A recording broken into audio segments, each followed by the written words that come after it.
My name is Sebastian and this is SJ5. And today we are taking you back in time to when the civil rights movement first began with my good buddy Sal. Thank you, Sebastian. What a lovely day it is here on November 27th. We have two special guests with us, Rosa Parks and Martin Luther King, both of which who are iconic in the civil rights movement. We will start by handing the spotlight over to Makai, who currently is with our guest, Rosa Parks. Thank you, Sebastian, and thank you, Ms. Parks, for being here with us today. It was my pleasure, and thank you for having me here. Let me start off by asking, what was going through your head when you refused to give up your seat to some white men? On that first day of December, it was a long and hard day of work. Like everybody else, I was very tired. I wasn't going to give up my seat just because some white man tells me to. It's first come, first serve. Did it ever cross your mind of what this man could do to you? I was not at all afraid. I was prepared for the worst. What crossed my mind that day was I wasn't going to take this anymore. I didn't care if he was going to beat me up or if I was going to get arrested. Enough is enough, and I am glad that my actions opened the eyes of people who were blinded by segregation. All right, thank you, Ms. Parks, but that's all the time we have today. It was my pleasure. Back to you, Sal and Sebastian. Thank you, Makai, and a big thanks to Ms. Rosa Parks. 2 years later after the Montgomery bus boycott, Daisy Bates and 8 other students enrolled at Little Rock Central High School. And like in every other place, they were not welcomed with open arms. This supported the ruling in Brown versus the Board of Education, which ruled that separate schools for blacks and whites was unconstitutional. On September 4th, General Orville Faubus ordered the National Guard to escort these students to class. That way no one would lay a hand on them. We will be right back after this message. Enjoy the show.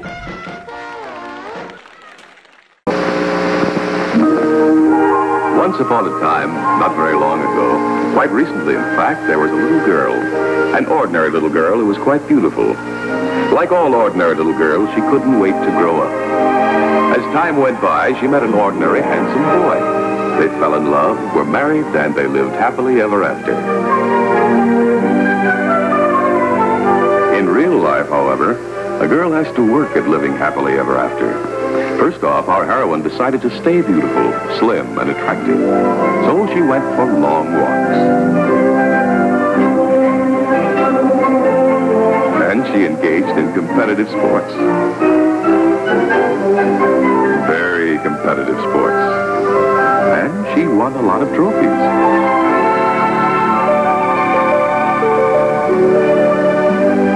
Now there's a romantic couple. Well, she still is beautiful, slim, and attractive. No wonder, since she sensibly follows the modern trend toward lighter diet. And today's Pepsi-Cola goes along. Never heavy or too sweet, it refreshes without filling. So whenever the occasion calls for the modern, light refreshment, so does our heroine. Have a Pepsi. And on this light modern note, our story ends. Welcome back. 3 years after the Little Rock Nine, there were 4 students who were refused service at Woolworth's Lunch Center, where they served whites only. The actions of Joseph McNeil, Franklin McCain, David Richmond, and Ezell Blair light up a massive movement of student sit-ins. They wouldn't leave until they were served. And this led to brawl, which the white people started and the colored were arrested for. This country will corrupt for a long, long time, and nothing and no one will make America great again. Not all whites were the same. Only a handful joined African Americans in the civil rights movement. As it was seen with the Freedom Riders, a group of whites and blacks rode on buses towards the south. Boynton versus Virginia overturned, now saying that racial segregation in public transportation was illegal under the Interstate Commerce Act.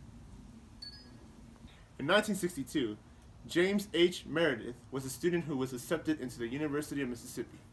When it was discovered that he was not a white male, he was denied despite having been accepted. When Meredith went to register again, Mississippi Governor Ross Barnett blocked the entrance and he wasn't able to register. As for Barnett, he was found guilty for civil contempt. and was told to not interfere with the registration or else he would be fined and arrested. What's this? You may want to read this, buddy, out loud.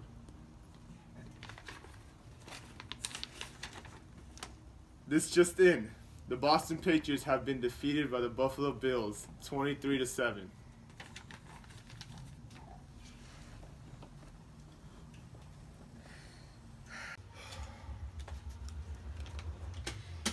Wouldn't want to be a Patriots fan right now. Right, Sebastian? Well, anyway, later Sebastian will interview with our special guest, Martin Luther King. We will be right back right after this message.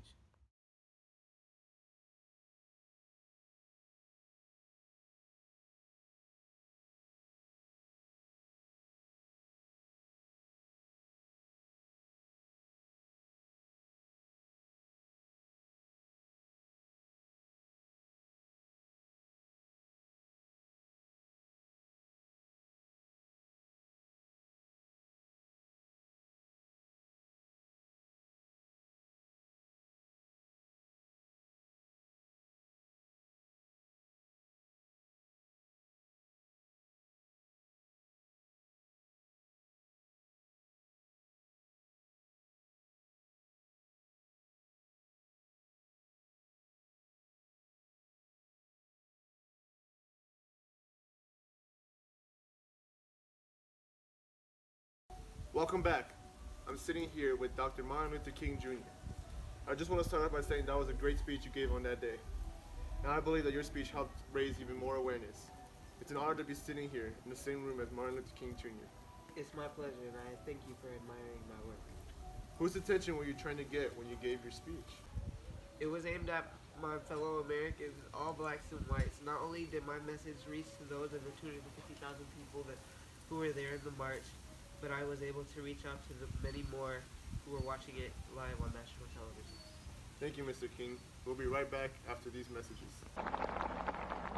So even though we face the difficulties of today and tomorrow, I still have a dream.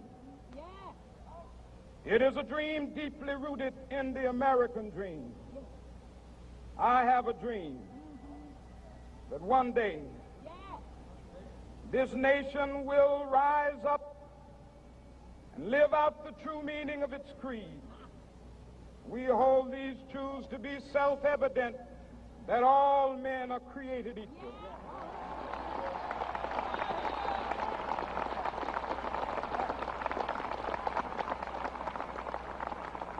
I have a dream that one day on the red hills of Georgia, the sons of former slaves and the sons of former slave owners will be able to sit down together at the table of brotherhood.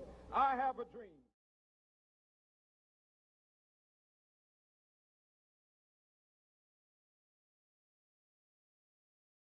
And we're back. And today we have a story about Little Rock 9. And Chavez ordered the National Guard to escort these students to class. That way, no one would lay a hand on them. Later in the show, Makai Mundi will stop by. Cut. It was aimed at my fellow Americans everywhere, every black man and woman and every white man and woman. Not only did my message reach those to the... I'm reading off of him! It says reach...